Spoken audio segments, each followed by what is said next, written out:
Lisa, welcome to tonight's Women's Leadership Fireside Chat.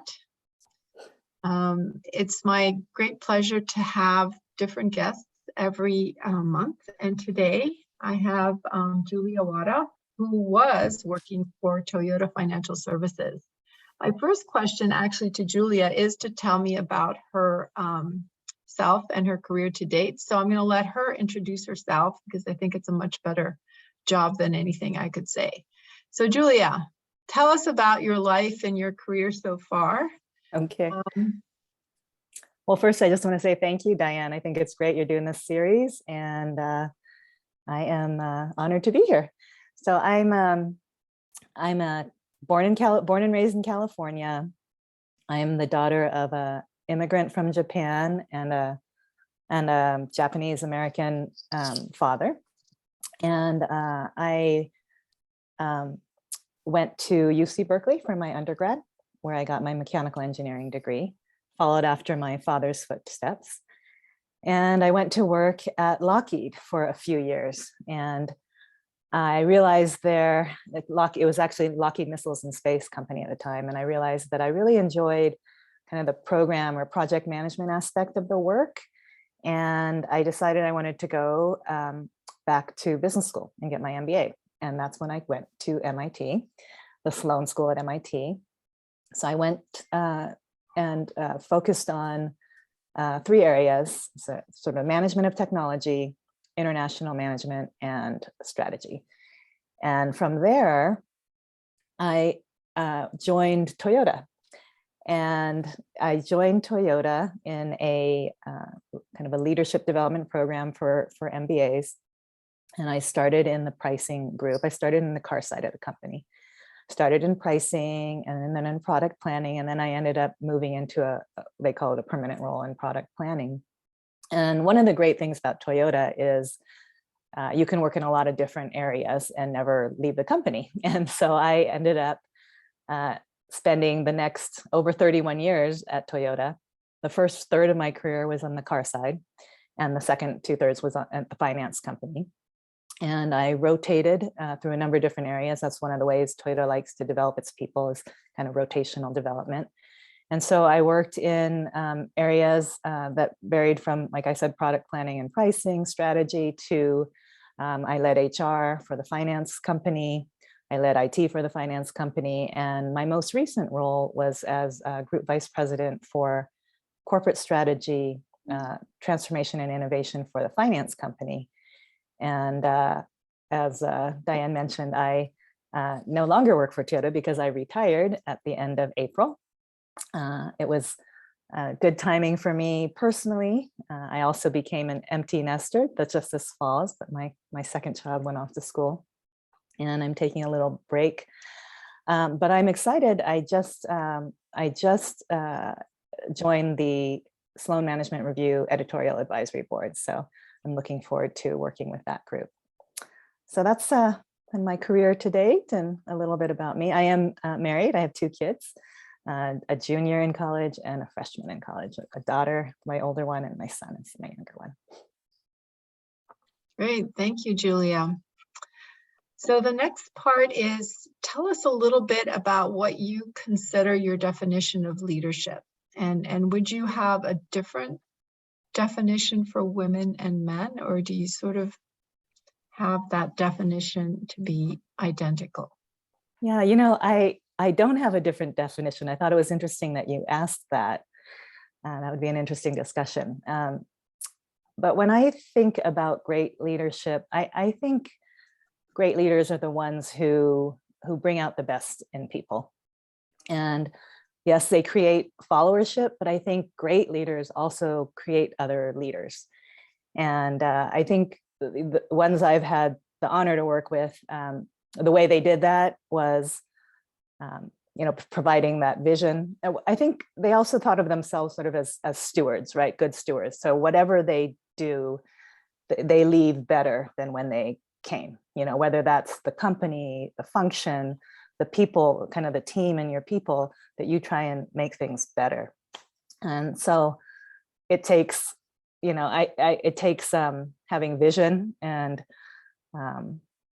being able able to help people understand that future, that better place. I think a great leader helps you understand where you need to go, that better place you need to go, the better place you can go, what the opportunities are, kind of what your role is in helping to get there. And I think the other thing that I've been lucky to experience is they know they don't do it alone, right? So they surround themselves with diversity of thought, diversity of people, and they also, they're great leaders are the ones who really believe in others. They have your back and they support you. So all those kinds of things, I think, make a great leader to me. And I don't think it does vary by male or female. Okay, so if you think about your path and your, what I call your leadership labyrinth, what obstacles did you face? Because one of the things that people have written about women in leadership is that we either hit the glass ceiling or we fall off the cliff. There's all these different wonderful things. And now the latest thing is called the labyrinth, where we get lost in the labyrinth, we hit obstacles and we can't make it to the end. So if you think about the obstacles you faced, and I sort of, to me, it makes sense that there are obstacles that you have to overcome. How did you handle them, and what kinds of obstacles did you face in that leadership journey? Yeah, that's an interesting term, the labyrinth. And now that you say this idea of getting lost in it, that's making me think. Yes, there's definitely a lot of obstacles along the way, and I'm a learner. I think it's all about what you learn from your setbacks, and there's always going to be something. So it's more what you do when you get there. So I guess I think of these leadership crucibles. Like when I look back on my career, when are some of those times where I was in a situation that I was really challenged in and grew? And so there's a few that stand out to me. One is, I mentioned I joined Toyota on the car side of the company, and then I moved to the finance company. Well, that was really a big move for me. And if you can imagine, Toyota is a car company, right? So I was working in, I was actually the national manager for long range planning. And it was a position that when I first started the company, I looked around and I said, that's my dream job. I want to be in that job. So I was kind of in my dream job, what I thought was my dream job. I was loving the role, and I wasn't really thinking about moving. But one of my previous managers gave me a call and said, hey, there's this opportunity to go work at the finance company, which I thought was sort of a side part of the company. And the opportunity is to basically build the strategy function. They didn't have one at the time. They sort of had a project team. And so I ended up talking to a bunch of people and thinking, oh, do I really want to move over to that side of the company? And what's it going to do for me career-wise and all that? And ultimately, I decided that the opportunity to go and build a new function and work with a few people that I did know that had moved from the car side to the finance side was gonna offer me more growth than staying in the current role. And the challenge, though, was that I knew nothing about the finance part of the company. It's like it's more than that. 22 plus 4 is 26 years ago. Someone's on. And I knew nothing about the finance company, and I really didn't know very many people on the finance company side. So I really had to ramp up quickly. And I think, the first 3 to 6 months, I was really focused on learning the business, getting out and connecting with all the different stakeholders that I'd be working with, getting to know the team. And so it was really trying to learn quickly and do a lot of listening and not come in, coming in. I did have the expertise from the strategy side and what I had done on the car side, and so I had that as an opportunity, as a strength, but the challenge was really to go in and build the credibility in this new role. So it was really about just getting out there and working hard, building relationships and listening really hard to what people had to say and what their needs were. So that was one big move, a lot of learning there. The other was, I mentioned I headed up HR at one time. So when I was promoted to vice president of HR, I had no background in HR. So this was an example of a situation where I was walking into a completely new function that I had no background in, and I was a new executive level, kind of senior executive level, and I was now reporting to the CEO. So a number of new things that I had to navigate. And I think anytime you kind of, there's these kind of turns in your career, like going from an individual contributor to going to a leader of people, or going to lead a function, or maybe a division, or those turns have been ones where there's always a lot of growth. So the promotion to VP was also challenging because I was replacing a really well-loved leader who was, I would say, almost the opposite of me, personality and leadership wise. And so the team that I got to lead initially really didn't know anything about me. And so it was a challenge there because I had no credibility. I didn't have HR expertise, right? And then I was coming in with a very different leadership style, and I was new at that leadership level. So a lot of challenges there and obstacles. I also, the gal I replaced was also still my peer. And I was that was the job when I first became an executive committee member. So she was a peer at the executive committee table with me. We were the only two females at the table. And so, there was just a lot of things going on there. And this one was a little more challenging. I really felt, I remember my boss, the CEO, called me to his office. It was just before a holiday break.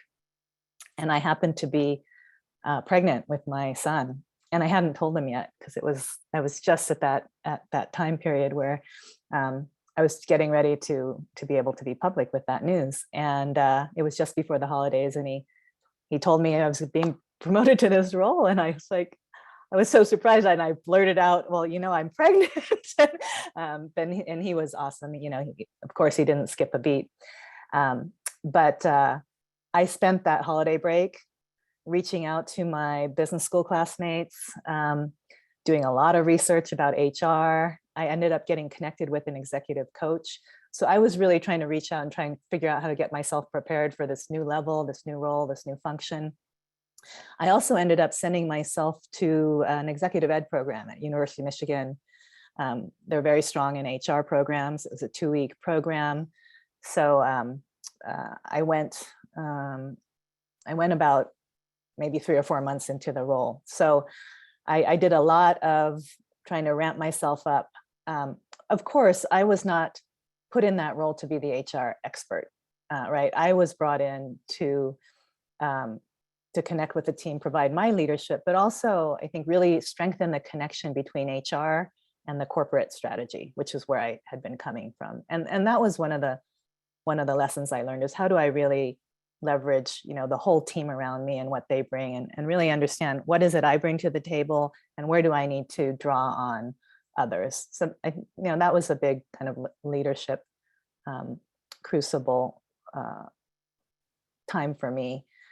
There's certainly a lot of things I could have done to get lost, I think, in that role. And I think, overall, the other thing I think about is I have been an executive committee member for 3 successive CEOs. So the first one was when I was the VP of HR. And then I still had HR, but I had a number of other functions with the second CEO. And then with the last CEO, I was the leader in my last role, head of corporate strategy, innovation, and transformation. And I think what navigating and some people think that, once you kind of make it to that level, you've sort of made it, right? And you kind of you can kind of rely on what you've learned to date. But what I have found is that you just really need to keep learning and transforming. And then, like, one of my favorite quotes, and I'm going to bring it in here, is from Ben Franklin, who says, when you're finished learning, you're finished. And for me, that's kind of been a theme for me my whole career, is I feel like I've always had to continually kind of reinvent myself as I've moved into different functions and into different leadership levels.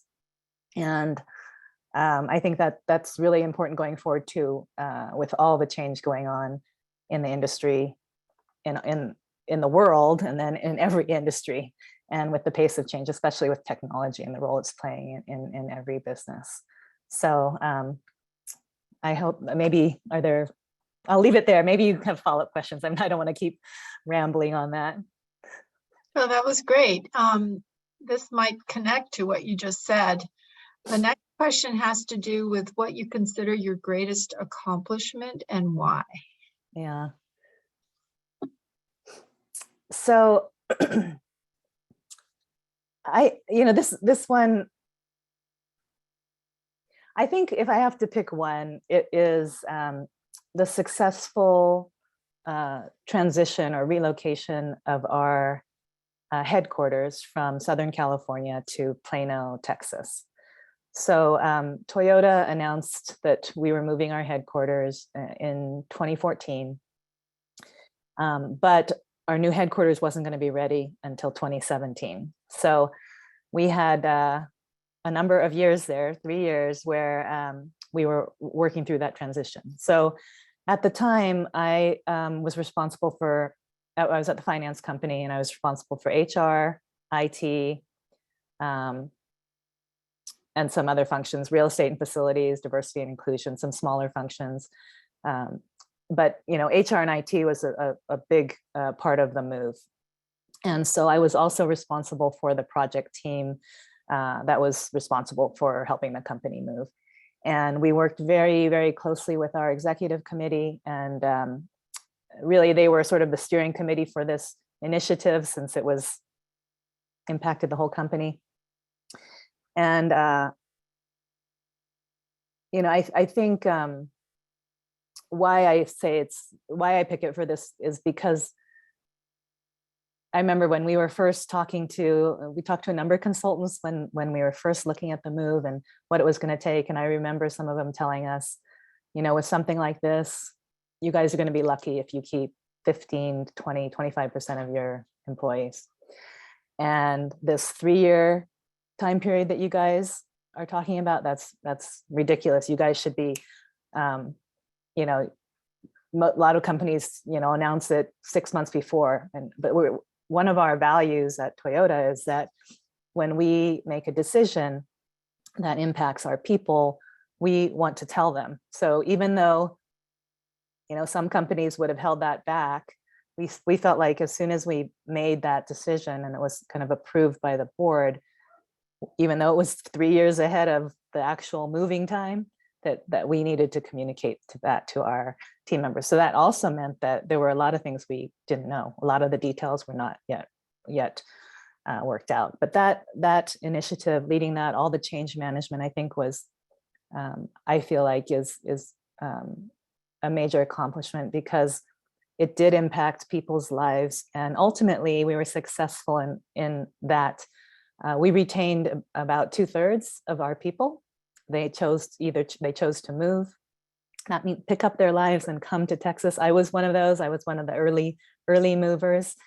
I moved a year earlier, and we were able to run our business successfully. We were able to maintain our business results, our employee engagement, all through that period. And I think our focus on our people, making sure we communicated and tried to really meet them where they were at, was a big part of that.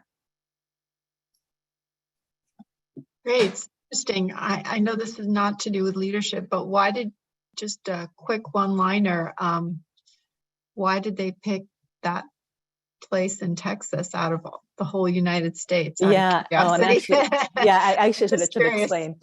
So we were actually bringing together the headquarters of the car side, the car sales company, and the finance company. We were co-located in Southern California, but the manufacturing part of the company was headquartered in Kentucky. So we were coming together and then we also had some functions in Michigan that were coming together. So all the corporate functions came together. The decision was to really think about, if we were to create this company today, where would we be located? And instead of, the sales company started on the West Coast just because it was an importer to start with. So the thinking really was that if we were to build this company today, we would be headquartered in the heart of the country. We picked Plano because it was a great place for people in terms of, quality of life, education, people's ability to buy homes. So it was that whole combination, and the talent there in terms of the type of employees. So the last question is, what advice would you give to other women in STEM who are either early on in their journey or stuck in their journey and they need a little inspiration? Let's see. So the first thing, and this is advice to everybody, is opt into your 401k and max out your matches. I think that's really important, and people should do that, especially starting out their career. And if you work for a company that matches at all, Toyota matches 66 cents to the dollar, you can't lose. That's a good thing. But I think we talked about change and transformation. So I would say, remember that all those turns and setbacks, those are always learning opportunities. And there's a lot of things you can't control. Don't stress about those things. Focus on the things you can control and the actions that you take, because it's really what you do next that matters. And I think, I guess the other thing is, most everything in the workplace, anything that's a major accomplishment is you're doing it with others. So being able to really work well with others and I guess develop and understand your expertise and what you bring to the table. But also, be the kind of person that is interested in others, that's curious, that's open, and is the kind of person that you'd want to work with, right? And remember that really every interaction you have is kind of an opportunity to build your reputation, or your, some people talk about your brand, right? Every interaction, you're either people are walking away either with a positive, a negative, or a neutral, right? So what do you want that to be? And being conscious that those are opportunities every day, and those things could lead to other things down the line. That is a great answer. Yes.